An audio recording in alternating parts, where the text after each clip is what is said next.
Hi, here we are. Tech stuff.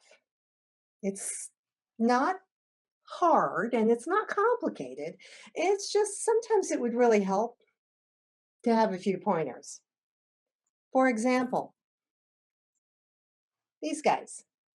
Yep, wired earphones. Why? Because if you are actually going to be recording and you're on something like Zoom that is network based, well, these don't take any bandwidth. Your Bluetooth, they do. Which means earbuds, Beat Buds, Google Buds, I don't care which buds they are. If you're using a wired source for the audio that you're hearing, it's using up bandwidth. So a couple of quick things. One,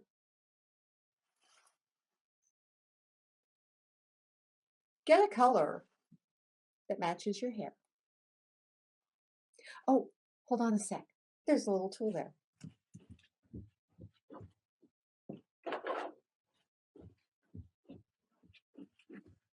Two, I know.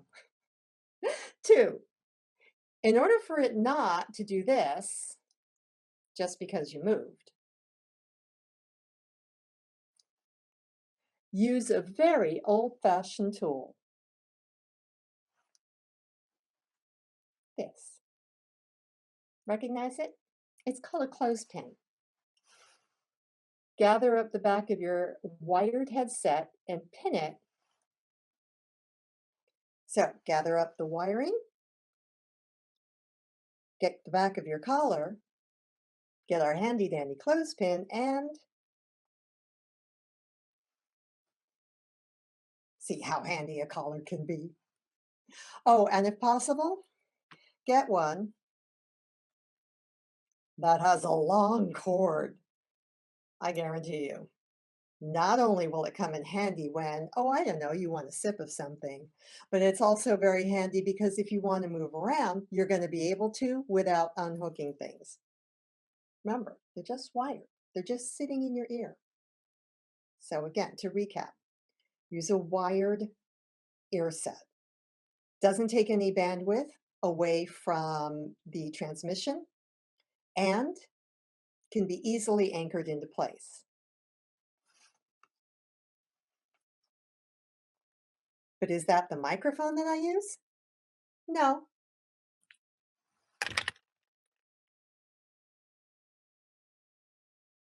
This is. This is a Yeti. It is probably one of the best microphones I've ever had.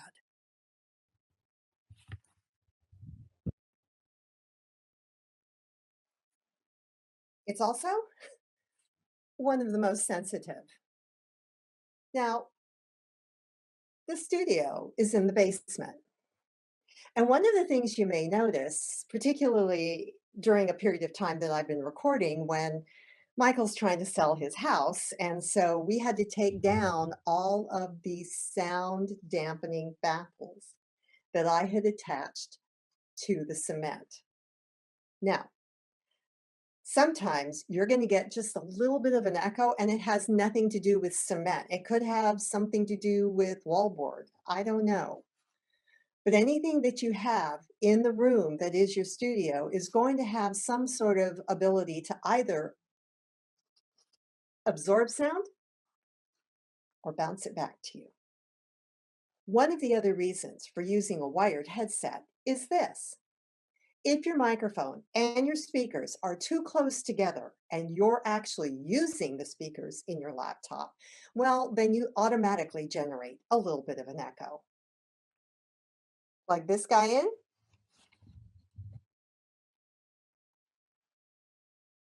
and it automatically reduces it. It's a physical thing. After all, the microphone, which takes the sound in, if it's way too close to the place where sound also comes out, it just kind of loops around. Right now, I'm using very basic lighting. Hold on a sec.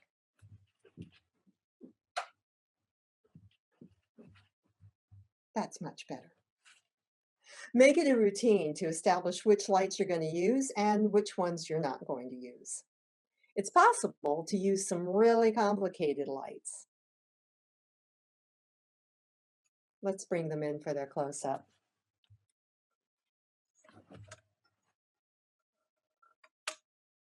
I know.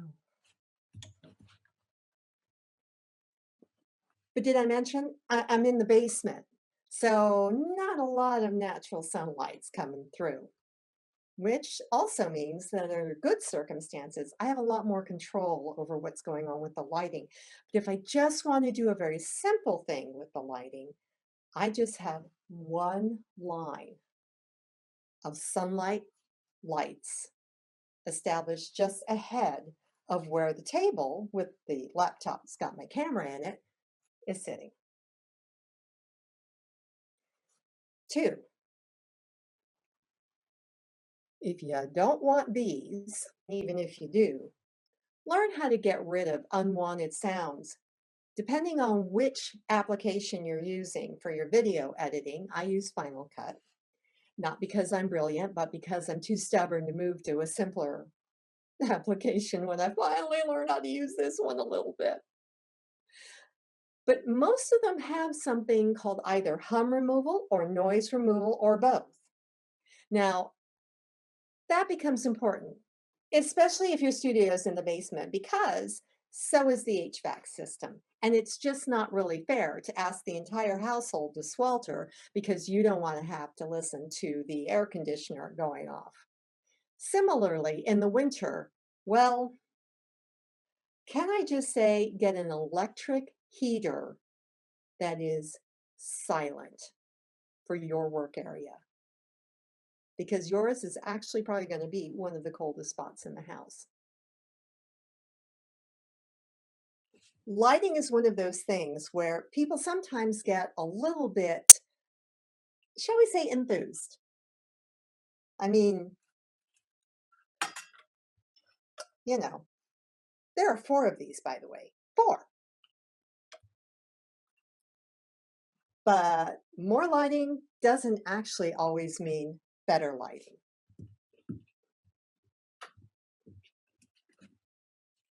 Sometimes it means you just accidentally created some problems. And here's what I mean. You see those wavy lines in the green screen? If you are using a green screen, those wavy lines manage to absorb the light slightly differently in every single one of them. And as a result, they make superimposing any kind of background just a little more difficult.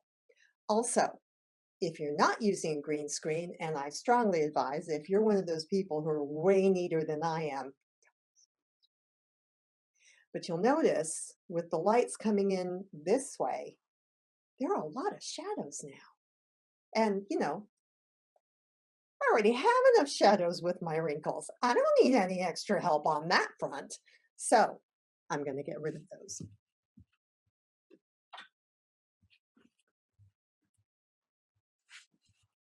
Background, much cleaner. No dark cheek lines. And my glasses are not now putting a shadow on my eyes or my cheeks or I don't know. I've been wearing glasses since I was 9 years old, and that brings me to another thing. If you are using natural light, and if you have access to a window and you can position it so that the window is behind your camera, that is terrific. It's the absolute best light. It's a slight problem. Glare. If you wear glasses, you're much more likely to get a little bit of a glare from natural sunlight. So there's something very cool about being in this profession and learning how to do videos in this day and age. I couldn't quite figure out how to get rid of it, so I went on, ta-da, YouTube. And there was a marvelous woman, and then there was another marvelous woman, and there were like 5 women, 10 guys that included 5 that were teamed with women who did an absolutely wonderful job of explaining it. So here's what it came down to. You want to limit something called the incident. So in other words, Where the light would most directly hit your glasses, just block that. I know. It's kind of cool though, don't you think? The other thing I would strongly urge you to think about is just having a green screen, whether it's a big one or a small one of the kind that pops out. My friend Aiden Crawford, who is amazing, had one for 2 years before he finally took my word for it. Yes, it will fold back in. He wasn't actually sure for a while, but he finally got to the point where it folded back in, and that's wonderful. Those, by the way, tend to have far less wrinkles. You don't have to mess with the lighting for a nice smooth surface. But I would recommend doing that for a couple of reasons. One, it gives you a little bit more choice about what kind of background you're going to use rather than, okay, this is where I am. Let's go ahead and do it.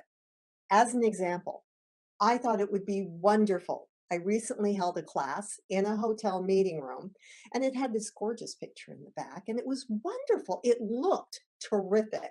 The sound sucked. As a matter of fact, here's an example. Customer focused deliverable.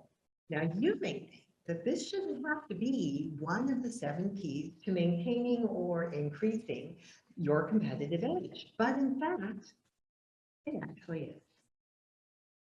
Now, I'm not in my usual place because, well, things aren't usual, and some of us are still wearing. That echo was so bad that even the wizard of video editing wasn't able to get rid of it. He said, "You're just going to have to do that one over." But I've kept it as a reminder. Also, that was the only time in the past 2 years that I didn't use my headset to check the sound quality. And that's the other reason for having the headset. It allows you to check the sound quality. Now, a couple of other things. We're going to be going through 2 other topics in this suite or bundle of videos on presentation skills. And one of them I like to call wardrobe. The other one is we're calling it, oh yeah, that's lovely. Do you have anything that's a little more or a little less? Because jewelry does some interesting things with light. And for those of us who are rock hounds and we like the faceted ones, that can actually create a little bit of a problem. Now, sometimes it looks marvelous. Sometimes it just plays heck with the exposure. So you want to kind of be aware of that. Look, we like to make sure that we give you at least 3 things that you can do immediately. Oh, and by the way, we even have an option that might be a little less fancy, but possibly a little bit more affordable. You can go to a craft store and pick up foam. Now, the baffling is what makes this professional grade sound absorption. However, any soft surface will do. It can't be as thin as a curtain. It needs to be at least that thick. You can buy foam at the craft store. Not only that, but this is the size it comes in. And while it adheres to almost anything, I put these up the entire wall. I'm not looking forward to doing it again, frankly. So, actionable suggestions, some pricing alternatives. Don't skip on your microphone. Please don't skip on your microphone.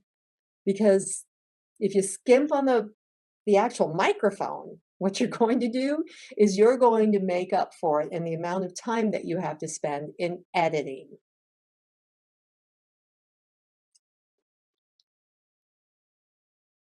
So, wardrobe, We're going to talk a little bit about some do's and don'ts and some please don'ts.